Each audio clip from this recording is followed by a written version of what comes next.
আসসালামু আলাইকুম প্রিয় দর্শক, welcome back to my channel Fatema Akter and family blogs. আশা করছি আপনারা সকলে আল্লাহর রহমতে ভালো আছেন, আমিও ভালো আছি।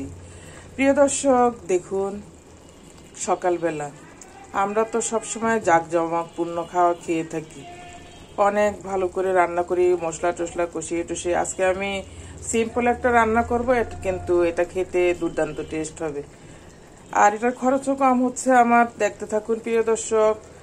রেসিপিটা আমি প্রায় বসিয়ে দিয়েছি একটু আগে, আমার চুলাতে গ্যাস কম, শুরু করে দিয়েছি কাজটা আর একটু আগেই। আর ক্যামেরার একটু সমস্যা হয়েছিল, পরে ভাবছি ভিডিওটা করব না, এরপরে ক্যামেরাটা চার্জ দিয়ে নিয়ে আসলাম যে একটু ভিডিওটা করি, কারো হয়তো উপকারে লেগে যেতে পারে। প্রিয় দর্শক দেখুন, এখানে আমি এই ঝোলে মাছ ভাজা করেছিলাম, রুই মাছ। গতকালকে রুই মাছ ভাজা করেছিলাম আর লাল শাক ভাজা করেছিলাম আলাদা আলাদা। রুই মাছগুলো খাওয়া হয়ে গেছে, আর এখানে দেখুন 2 পিস রুই মাছ আছে আমাদের। আমি করেছি কি, ঝোল থেকে 2 পিস রুই মাছ তুলে নিয়েছি, আর ঝোলের ভিতরে টমেটো ছেড়ে দিয়েছি ধুয়ে। এগুলো ছোট টমেটো, টক টমেটোগুলো। আর লাল শাক ছিল ভাজি। দেখুন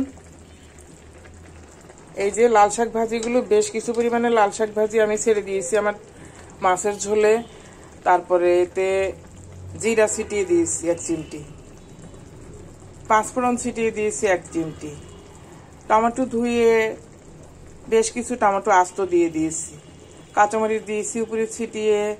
প্রিয় দর্শক দেখুন, আমার টমেটোগুলো অর্ধেকটা সিদ্ধ হয়ে এসেছে, এই যে দেখুন নরম হয়ে গিয়েছে। আমি এখন আমার মাছটা দিয়ে দেব। এটা রান্না করা মাছ, রুই মাছ গতকালকের। আমার 2 পিস মাছ দিয়ে আমি আর আমার মেয়ে খেয়ে নিব। সকালের ভাতই খাবো আমরা, ভাতটাও আছে রাতের, গরম করে নিব ভাতটা। মাছটা দিয়ে দিলাম। প্রিয় দর্শক দেখুন, সহজে আমার 2 পিস মাছ দিয়ে, রুই মাছ দিয়ে, লাল শাক দিয়ে, টমেটো দিয়ে, অনেকগুলো কাঁচামরিচ দিয়েছি, ঝাল ঝাল করে একটা রেসিপি হয়ে যাবে। এমন করে মাঝে মাঝে রান্না তরকারি দিয়ে আবার বাড়তি কিছু তরকারি করা যায়, এটা খেতে দুর্দান্ত টেস্ট হয়। আবার আপনার সময়ও কম লাগলো, নতুন একটা রান্না করতে হলে, নতুন একটা রেসিপি করতে হলে সময় লাগতো।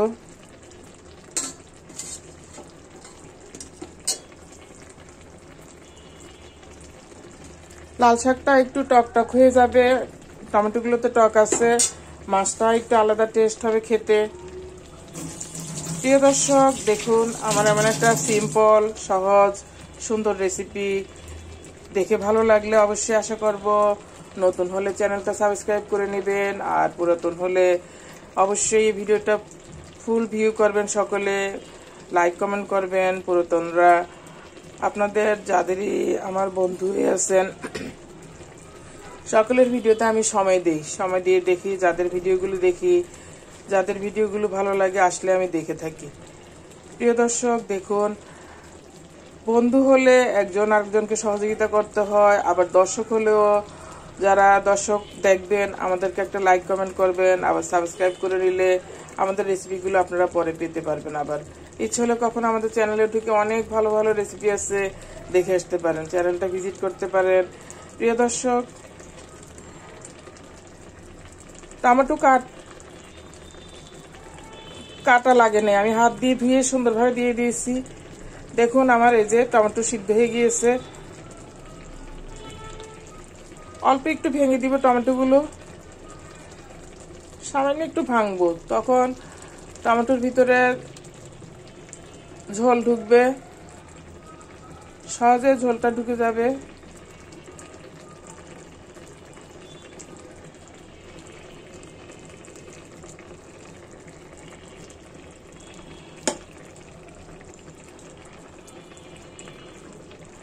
একটু ভেঙে দিবেন, তাহলে মাছের ঝোলটা সুন্দর করে ঢুকে যাবে, লাল শাকের ঝোল ঢুকে যাবে। এটা দারুণ মজার একটা রেসিপি, খেয়ে দেখবেন। লাল শাক দিয়ে দিবেন অল্প করে, কাঁচামরিচ দিয়ে দিবেন ছিটিয়ে। কাঁচামরিচটা আপনি যদি ঝাল পছন্দ করেন চিবিয়ে খেতে পারবেন, কাঁচামরিচ খেতে পারলে ভালো। কাঁচামরিচে প্রচুর পরিমাণে ভিটামিন সি আছে। আমি একটু দেখে নিচ্ছি ঝোলটা কি অবস্থা।